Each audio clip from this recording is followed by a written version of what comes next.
Welcome to recipes in my way. இன்றைக்கி நம்ம அருமையான சுவையில் கதம்ப சட்னி தான் செய்ய போகிறோம்.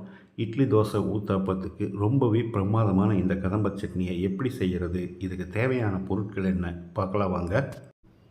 பேனில் 2 டேபிள் ஸ்பூன் எண்ணெய் ஊற்றிக்கலாம். சின்னதாக 2 பல் பூண்டு, 1 இன்ச் அளவுக்கு இஞ்சி, 2 பச்சை மிளகாயை உடைச்சி போட்டுக்கலாம், இல்லைன்னா வெடிக்கும்.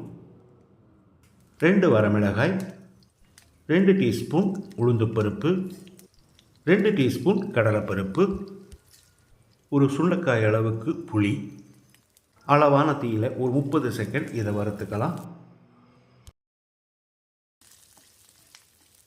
இப்போ இதில் ஒரு சின்ன துண்டு பெருங்காயம், 100 கிராம் அளவுக்கு ஒரு பெரிய வெங்காயம். வெங்காயத்தை கண்ணாடி பதத்துக்கு வதக்கிடலாம். வெங்காயம் இந்த அளவுக்கு வதங்கினது போது மீடியம் சைஸில் 2 தக்காளியை நறுக்கி வச்சுருக்கேன், இதை போட்டுக்கலாம். 1 டீஸ்பூன் உப்பு சேர்த்து தக்காளியை நல்லா மசிகிற அளவுக்கு வதக்கணும்.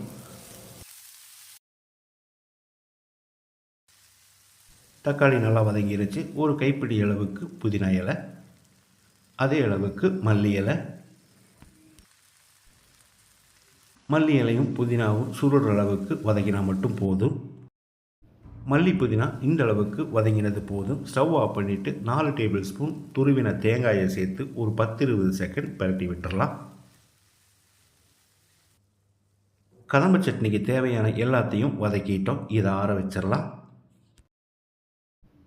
இது நல்லா ஆறிடுச்சு. இதை மிக்சி ஜாரில் போட்டு ஒரு 1/2 கப் அளவுக்கு தண்ணி ஊற்றி கொஞ்சம் கெட்டியாகவே அரைச்சி எடுத்துக்கலாம்.